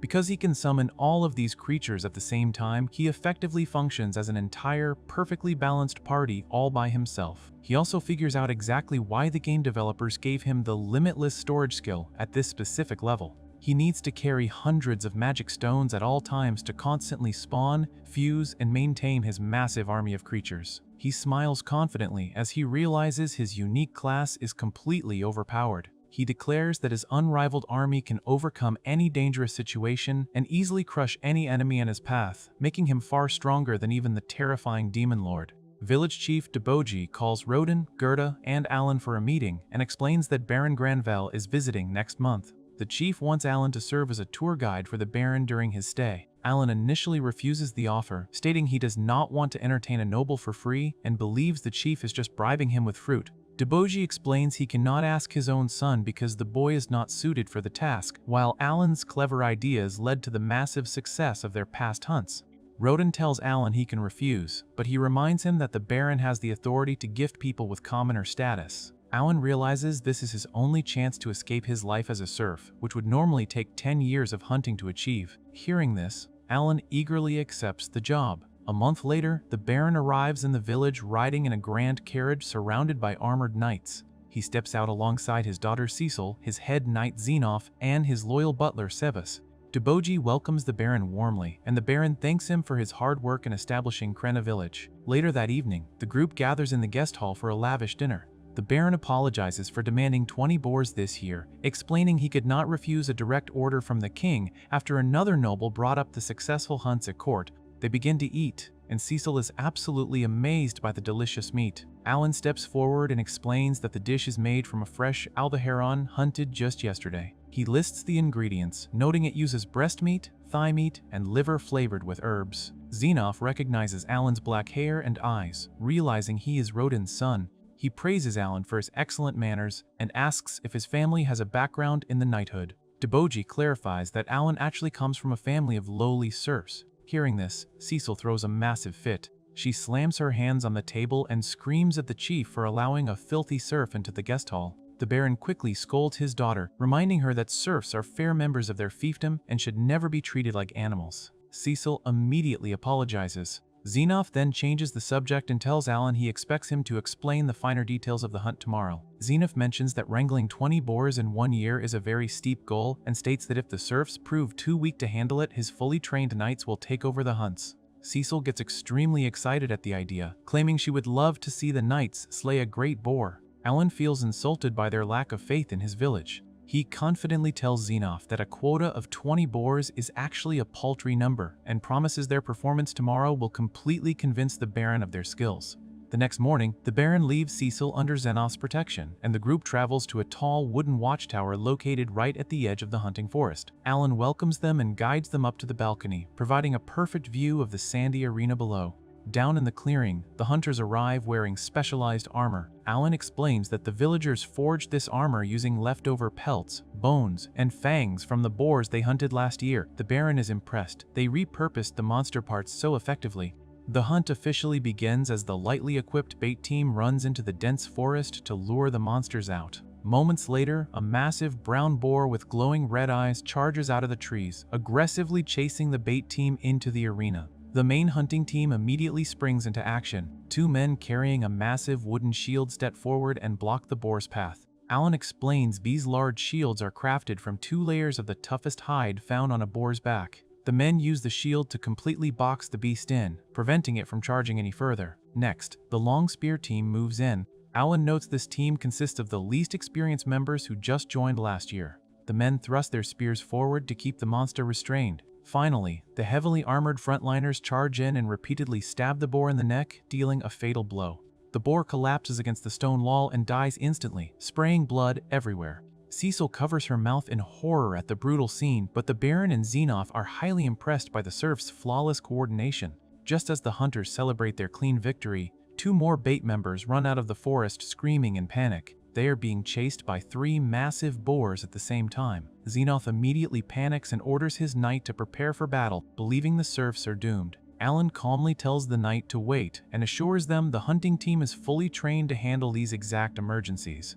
Down in the arena, the hunters stick to their training and split into 2 separate groups. They use multiple shield walls to corral the charging boars and push them back. Alan explains that for the past 10 years, the serfs struggled to hunt efficiently due to their lack of proper armor. Because 60% of their meat is taken as a tax, they had very little left to trade for better equipment. However, by mastering this highly efficient shield wall strategy, they managed to create enough leeway to slowly upgrade their gear. The hunters prove his point by flawlessly trapping and killing all 3 boars without taking a single casualty. The hunters celebrate their incredible victory, and load the dead boars onto wooden frames to transport them back to the village. The Baron tells Alan his men are truly exceptional warriors. Alan proudly announces they have already hunted 10 boars this year, meaning they will easily meet the quota by next month. The Baron is thrilled to hear this and realizes his knights will not be needed. Seeing the Baron in a good mood, Alan asks for 2 special favors on behalf of the village. First, he asks for permission to construct 2 more shield walls so they can hunt even more efficiently next year. The Baron agrees immediately. Second, Alan asks for permission to trade their surplus boar meat for imported liquor. The Baron is confused by the request for alcohol. Alan explains that as the hunters kill more boars, the sudden abundance of meat will eventually cause its value to plummet. By trading the meat for imported liquor instead, they can completely prevent a market crash in the village. Xenoph points out that giving the hunters liquor will keep their morale high, which is essential since they risk their lives every single day. The Baron realizes the request is incredibly logical and grants them full permission to trade for liquor. He praises Alan for doing a splendid job as a guide. After the hunt concludes, the group prepares to head back. Cecil glares at Alan and acts incredibly snobby. She tells him he was just lucky to get any praise from her father and warns him not to let it go to his head. She climbs onto her horse and rides away with her butler. Alan rolls his eyes and thinks she is just a spoiled city girl. Later that day, the Baron holds an official audience with Rodan, Gerda, and Alan inside a grand room with red curtains. The Baron praises their amazing hunting skills and declares their accomplishments deserve to be rewarded. To their absolute shock, the Baron officially elevates Rodan, Gerda, and their entire families to commoner status. Alan celebrates wildly, throwing his fists in the air and cheering. He realizes that as a commoner, he is finally free to leave the village limits. He instantly plans to travel to the White Dragon Mountains to hunt legendary dragons and level up his character. The Baron then announces he will grant the same commoner status to any serf who has participated in the boar hunts for over 10 years. He orders Rodan to compile a list of eligible hunters. The Baron then mentions the king wants to promote Krenna village as a shining example for the rest of the kingdom, asking to hear the full history of how the boar hunts originally started. Rodan looks down sadly, so Gerda steps up and tells the story in his place. He explains that 13 years ago, about 100 serfs relocated to this area to help develop the land. After 6 months of grueling work, fall arrived, and a massive great boar suddenly attacked the village. The beast devoured all the wheat and potatoes they had saved for the winter. Because the serfs had already left their old homes, they had nowhere else to go and faced starvation. In that desperate moment, Rodan stepped up and proposed they hunt the boar for its meat. Back then, they had no armor or hunting knowledge. All the men banded together and fought the beast using only pickaxes and farming hoes. They somehow managed to kill the boar and even survived a trial of the gods, which healed their injuries. However, Rodan's closest friend was killed during the brutal battle. Gerda explains that Rodan still blames himself for his friend's death to this very day. The Baron listens intently and tells Rodan he should be incredibly proud of his actions, stating the village would have never survived without his bravery.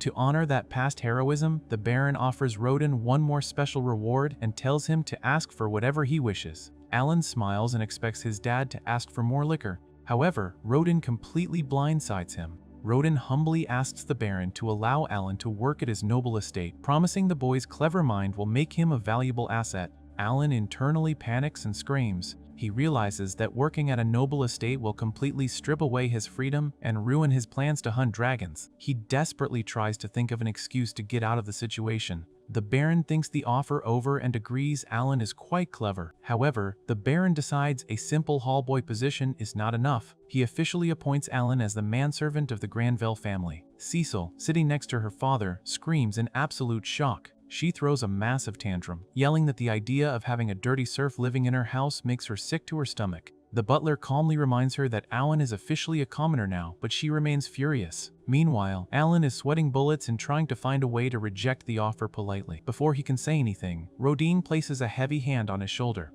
Alan looks up and sees his father crying tears of joy, genuinely believing he just secured a bright future for his son. Seeing his dad so happy, Alan realizes he is completely trapped. He forces a smile and accepts the position as the Baron's manservant. A few days later, the time comes for Alan to leave the village. Inside his rustic home, his mother carefully adjusts his new black and green formal suit. Alan thanks her, and they walk outside to the dirt path where the entire village has gathered to see him off. His pink-haired friend Krina runs up to him holding a wooden training sword and asks for one final duel before he leaves. Alan happily accepts the challenge. Krina shouts her title as the Sword Lord and charges forward with all her might. Alan announces his new title as the Baron's manservant and meets her attack. The two kids clash their wooden swords fiercely in the middle of the open grassy field. The villagers watch the intense duel, amazed by their strength. Krina swings her sword aggressively, pushing Alan back. Alan grits his teeth and realizes Krina will eventually leave the village to study at the academy when she turns 12. He knows this might be the last time they ever see each other, so he decides to go all out.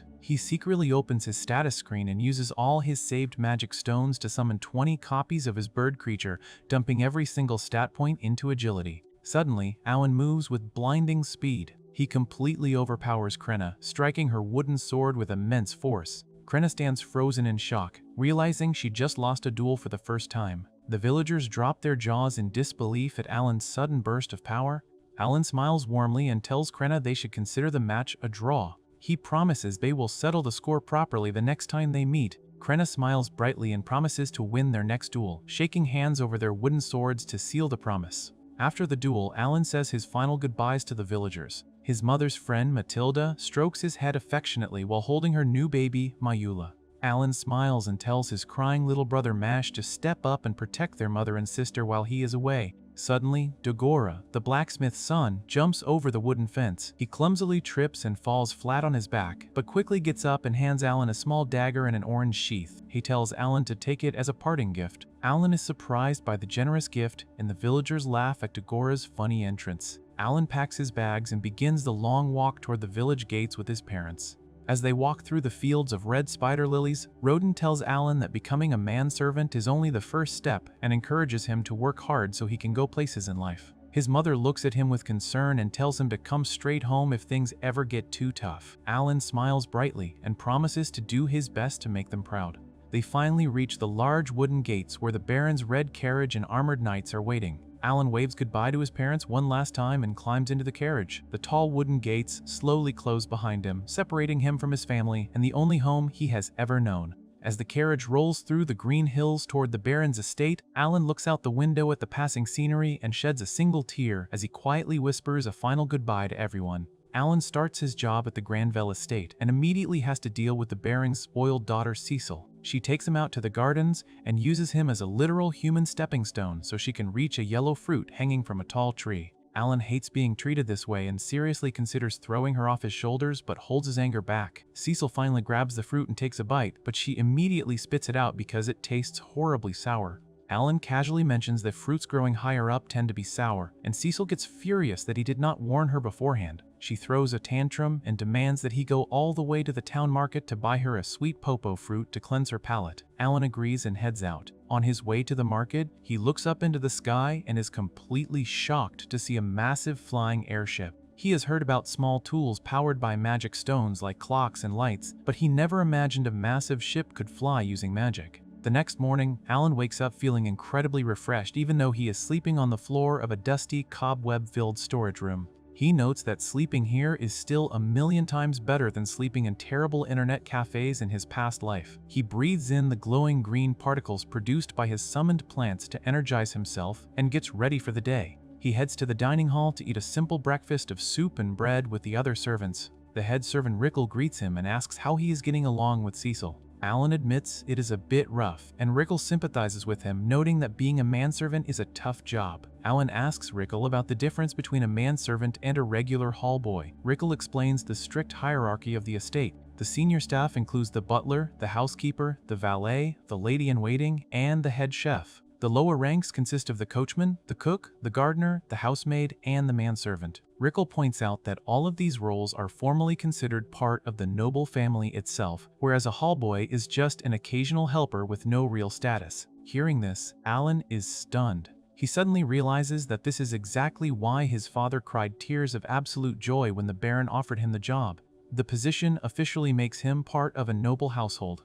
Later, Alan stands attentively in the dining room while the Granville family eats their meal. He notices that their food is quite simple and wonders if the Baron is just extremely frugal. The Baron and his wife praise Alan for his excellent manners and quick learning, noting that he acts incredibly refined for someone born as a common serf. The Baron mentions that it is a shame Alan has no special talent. Cecil immediately smirks and uses the opportunity to brag about her own abilities. She proudly announces that she is a wizardess with a 2-star talent rating. She also mentions that her older brother Mihai is a highly skilled swordsman. Hearing this, the youngest brother Thomas bursts into tears at the table. He is completely devastated because he does not have a talent and therefore cannot attend the prestigious academy city like his older brother. The Baron gently scolds Cecil for bragging and tries to comfort Thomas. He tells his crying son that he will be enrolled in the Nobles College in the royal capital instead. The Baron explains that he also lacked a special talent and attended the Nobles College, which is exactly where he met his wife and started their family. This cheers Thomas up a bit, and Cecil apologizes for making him cry. When Alan gets his afternoon off, he excitedly heads straight into the bustling town. He is amazed by the cobblestone streets and stone buildings, which look completely different from his rustic home village. He immediately searches for the Adventurers Guild and finds a large building decorated with weapon banners. He runs inside and walks right up to the receptionist counter. He asks the ginger-haired woman if he can register as an adventurer. She asks his age, and when he says he is 8, she gently rejects him, explaining that the minimum age to register is 12. Alan is devastated because he took the manservant job specifically to gain his freedom to hunt monsters. However, he refuses to give up and decides to gather information instead. He walks over to the large wooden bounty board and studies the monster posters. He sees bounties for D-rank goblins, horned rabbits, and big toads, as well as C-rank orcs and armored ants that pay 3 silver coins. A tall, muscular warrior with blue hair and facial scars named Raven notices Alan staring at the board and tells him the guild is not a playground. Alan apologizes but quickly asks Raven why the bounty posters do not list the exact spawn locations of the monsters. Raven explains that lower rank monsters can be found almost anywhere. Alan then asks how monster ranks are assigned. Raven tries to shoo him away, but Alan promises to leave if he answers. Raven gives in and explains that monster ranks increase the further you go from the town. Alan realizes that the most dangerous monsters live near the distant White Dragon Mountains. He points to a poster for a B-rank monster called a Murdergarsh with a 200 gold coin reward and asks why nobody hunts it. Raven says the monster is incredibly fast and deadly, making it a job better suited for the kingdom's knights. Alan then points to an A-rank White Dragon bounty worth 1,000 gold coins that has been active for decades. Raven explains that the dragon is terrifyingly powerful, but because the mountains are filled with valuable mithril deposits, the reward keeps climbing as people desperately want to mine the area. Alan realizes the mithril must be worth far more than the bounty itself. 2 other adventurers, a silver-haired girl named Rita and a pink-haired nun named Milsey, walk up to Raven and tell him they are done cashing in their bounties. Raven agrees to head to the pub, and Alan thanks him profusely for all the information. With his research complete, Alan waits until nightfall to begin his real plan. He runs through the dark, misty streets toward the town's main gate. A large armored guard stops him and demands to see a travel permit. Alan casually pulls out his silver Granville family crest medal. The guard immediately panics, apologizes for disrespecting a member of the noble household, and opens the massive gates without another word. Alan runs out into the night, absolutely thrilled that he can finally hunt monsters after waiting 8 years for this exact moment. He runs deep into the lush forest, making sure to stay within a 10-kilometer radius so he only encounters manageable D-rank monsters. Once he finds a good spot, he decides to test his summoning abilities. He opens his black floating grimoire and summons a black hawk named Hawkins. He checks the bird's stats and notes it has 150 intelligence, which makes it smart enough to understand basic directional orders. He summons 5 more hawks and commands them to use their Hawkeye skill to scout the area for monsters. Next, he tests a combat summon by bringing out a large yellow saber-toothed cat named Tama. He tries to give it an order, but the beast just rolls on its back. Alan realizes its intelligence stat of 28 is way too low to understand complex commands. Soon, one of his hawks returns and signals that it found targets. Alan follows the bird and spots a group of 5 muscular green goblins armed with swords and clubs. He summons 10 saber-toothed cats in total and commands them to attack. The cats easily overpower the goblins with their claws.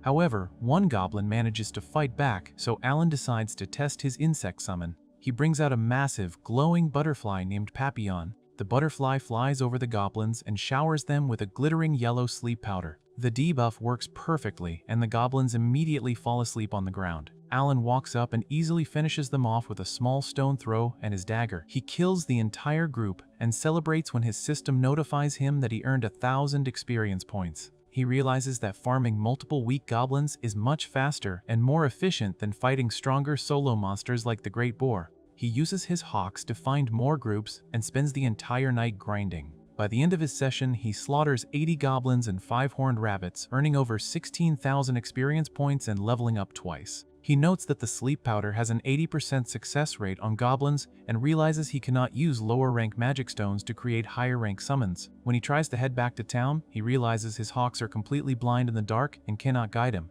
He gets completely lost in the woods but miraculously manages to stumble back to the city gates by morning. 1 month later, Alan is level 12 and continues his strategy of farming weak monsters for experience while gathering better equipment. He visits a weapon shop and buys 3 heavy iron balls for 60 silver coins to use as stronger projectiles. Later that night, when he returns to the mansion, the butler Sabas intercepts him and leads him into the Baron's grand office. The Baron sits behind his desk and praises Alan for doing an excellent job as a manservant over the past 2 months. However, he sternly questions why Alan always leaves the estate at dawn and returns late at night on his days off. Knowing he needs a good excuse, Alan claims that he goes out to the forest to hunt horned rabbits because the urge to hunt is in his blood as the son of Rodin the boar hunter. The Baron completely believes this lie, assuming Alan just cannot fight his nature. He then asks what Alan does with the rabbit meat. Alan lies again, saying he just throws it away. The Baron tells him he cannot sell it to a butcher anyway, as a noble servant acting like a common merchant would cause a massive scandal for the family. Instead, the Baron offers to buy the rabbit meat directly for the estate kitchens, offering 1 silver coin per bundle. Alan eagerly accepts the deal because it means he can now hunt openly without suspicion and make a steady income on the side. 6 months later, Alan is resting inside a hollowed tree trunk in the forest, eating an apple while reading his grimoire. His goal for the day is to farm 100 goblins and some rabbits for extra cash. He gives his hawks orders to find a group of at least 5 goblins within a 3-kilometer radius. However, the birds act very strangely. Instead of following his specific range limit, they fly away extremely fast, leading him incredibly deep into the misty woods. Alan chases after them, frustrated that they are ignoring his commands. The birds eventually lead him to a dark clearing where a brutal battle is taking place. Alan recognizes the 3 adventurers from the guild. Rita is desperately fighting off 4 green goblins with her daggers to protect her friends. Milsey is crying on the ground, completely unable to cast any spells because she is out of mana. Beside her lies Raven, who has a massive, gruesome wound ripped straight through his stomach. He is bleeding out rapidly and is clearly about to die. Seeing that his iron balls will not be enough to kill the goblins instantly, and not wanting to expose his summoning abilities to strangers, Alan draws his dagger and jumps into the fight. He tells Rita to handle 1 goblin while he takes the rest. Thanks to his high level and the passive stat boosts from his summons, his attack and agility are over 300. He easily dodges the goblins' heavy club swings and swiftly slices them down with his blade. Once the monsters are dead, Alan rushes over to Raven. He knows Raven will not survive the trip back to town, so he pulls out a special glowing green leaf from his grimoire. He explains it is a leaf of life created by one of his summons. He places the leaf directly onto Raven's horrific stomach wound. The leaf glows brightly, and the massive injury heals completely in an instant. Raven wakes up, shocked to be alive. Alan then uses another leaf to heal a deep scratch on Rita's leg. Rita and Milsey are absolutely stunned by the power of the healing items and realize Alan just used incredibly rare and expensive magic on them. They recognize him from the guild and beg to repay him with whatever he wants. Alan insists he just wants to get back to farming, but he asks them to keep his identity and abilities a total secret. To settle the debt, he requests that they gather 100 E-rank magic stones for him within a week, as he needs them for his summoning skills. Raven happily agrees, and the group waves goodbye as Alan runs back into the forest. Alone again, Alan analyzes the healing leaf's properties. He remembers that the Mullerze flower he used to heal his dad months ago restored a percentage of health, but he concludes that the leaf of life restores a massive fixed amount of health instead. He also checks his experience log and realizes he only got 160 experience points per goblin during that fight, which is 20% less than usual. This confirms his theory that experience points are split among party members when fighting together. He then confronts Hawkins, scolding the bird for ignoring his 3-kilometer range limit. The bird looks genuinely startled and confused. Alan suddenly realizes that his summons are not just mindless tools following programming. Hawkins is actually sapient and deliberately ignored the order because it sensed the adventurers were in mortal danger and wanted to save them. Deeply moved by the bird's empathy, Alan apologizes for yelling at it and affectionately praises Hawkins for being such a good and loyal companion. He is amazed at how incredible the summoned creatures in this world truly are. That night, back at the estate, Alan is in the dark, stone-walled pantry with Cecil. She is forcing him to carry her on his shoulders again so she can reach a high shelf. She wants a specific jar of jam to bake cookies for her older brother Mihai, who is returning home in the spring. Alan complains about being used as a ladder and jokingly tells Hawkins to dump her in a lake. As Cecil stretches for the jar, they both lose their balance and crash violently onto the dark wooden floor. The massive thud echoes through the entire mansion and wakes someone up. Knowing they will get in huge trouble, Alan quickly mimics a loud cat meow. The person hearing the noise simply assumes the estate cat knocked something over and goes right back to sleep. Alan is serving dinner at the Granville estate. The Baron praises the horned rabbit meat that Alan hunted and mentions that Krina village successfully met their quota of 20 great boars. Cecil complains about not having any boar meat for dinner this year. Alan explains that the king ordered them to hunt more boars, so all the meat got sent directly to the royal capital. Theron tells Cecil not to be selfish about the food. Thomas then asks Alan to hunt a white deer for them next time. Cecil gets angry and yells at Thomas because he has to go through her to give Alan any orders. The Baroness gently adds that hunting a white deer is a very tall order for a young boy. Alan immediately accepts the challenge. He knows that a white deer is a C-rank monster just like the great boars, and he absolutely loves a good challenge. He heads out into the snowy mountains to track down the beast. He eventually spots a massive white deer standing over some defeated goblins. He hides behind a tree and summons 4 colorful frogs. He commands the frogs to use their provoke skill. The frogs jump out and taunt the deer. The massive creature gets angry and charges at the frogs.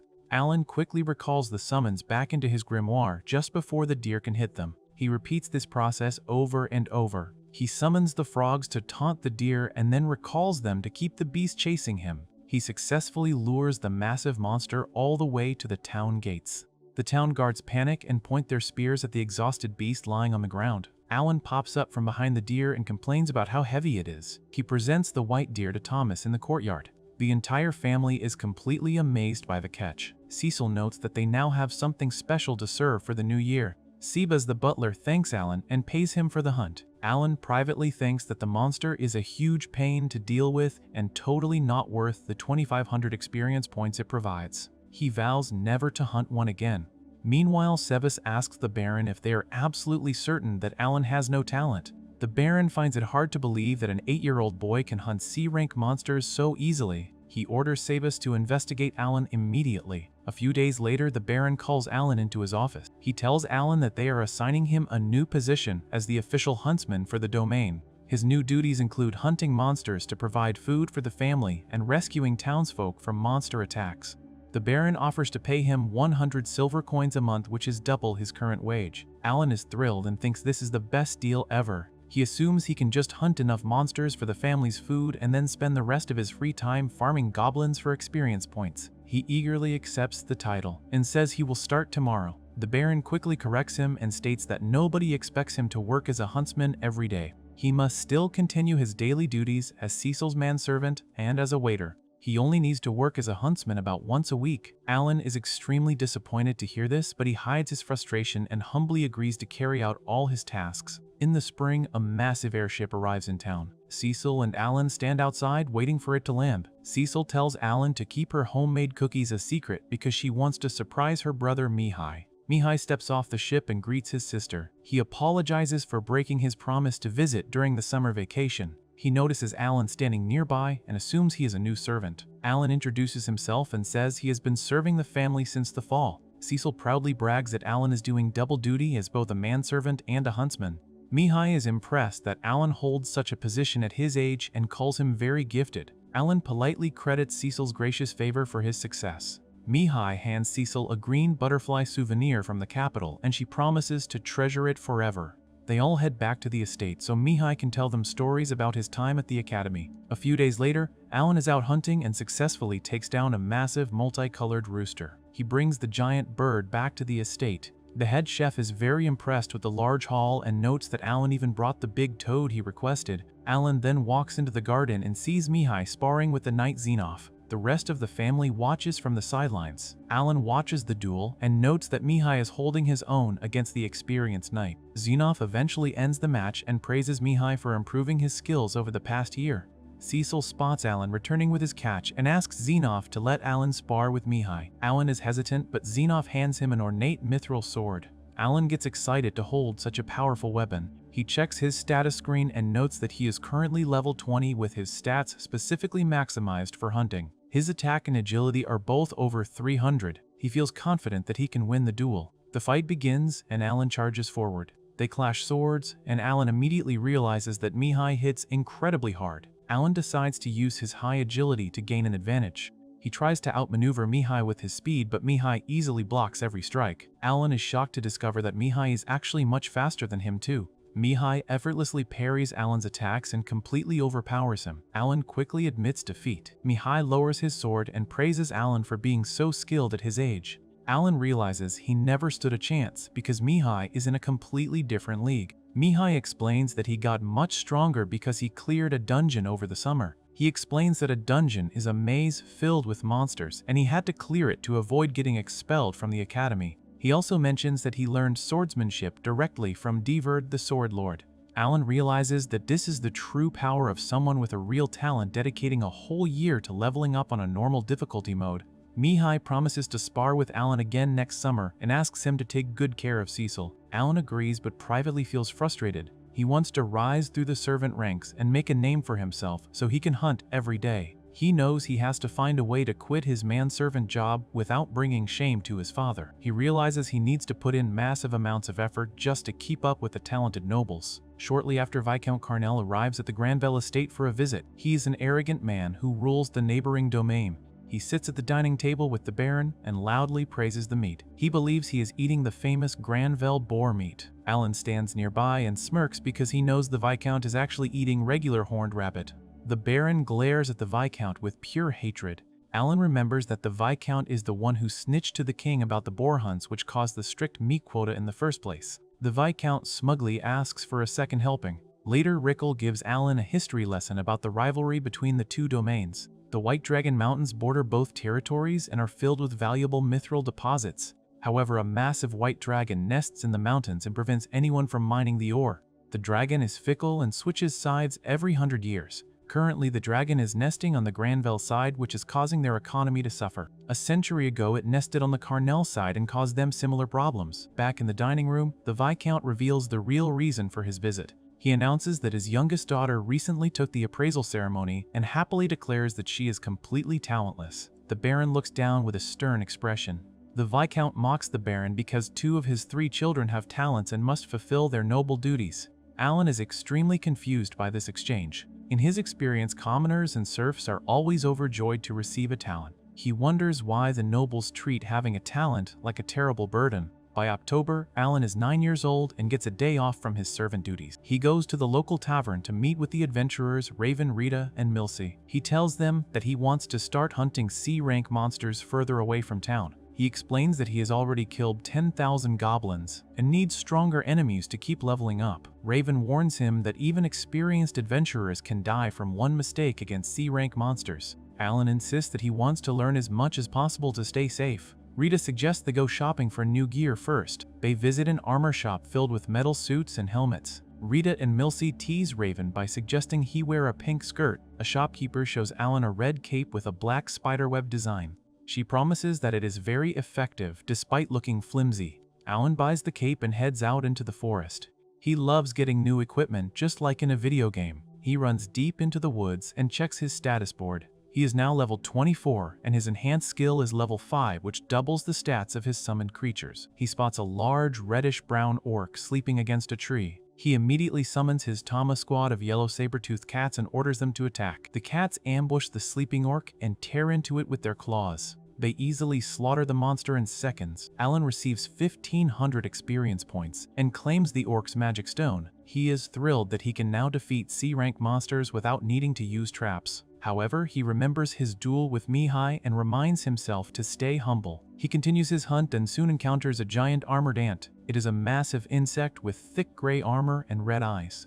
Alan knows from Raven that these ants are incredibly dangerous in swarms, but he is lucky to find one alone. He orders his cats to attack the ant. The cats pounce on the insect, but their claws just bounce right off its thick shell. They do absolutely 0 damage to the creature.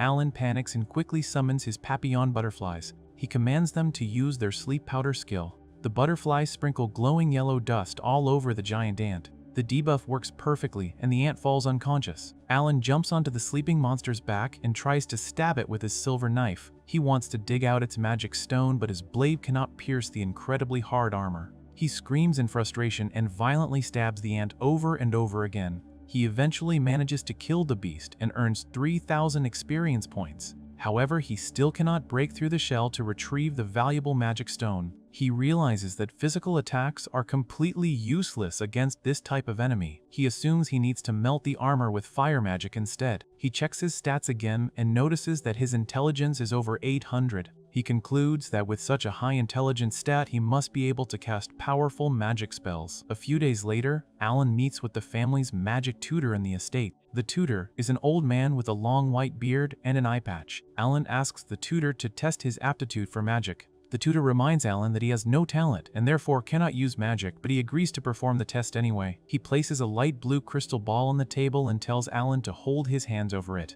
If the ball glows, it means Alan has the aptitude for magic. Alan eagerly focuses all his energy on the crystal ball. He hopes this test will finally reveal what kind of spells a summoner can use. He strains and pushes himself to the limit, but the crystal ball remains completely dark. The tutor plainly states that Alan does not have what it takes to cast spells. Cecil sits next to Alan and smugly points out that she told him so. Alan is absolutely furious and utterly confused. He has no idea what his massive intelligence stat is actually used for if he cannot cast a single spell. He loudly curses his situation and decides that the summoner class is just a complete garbage joke.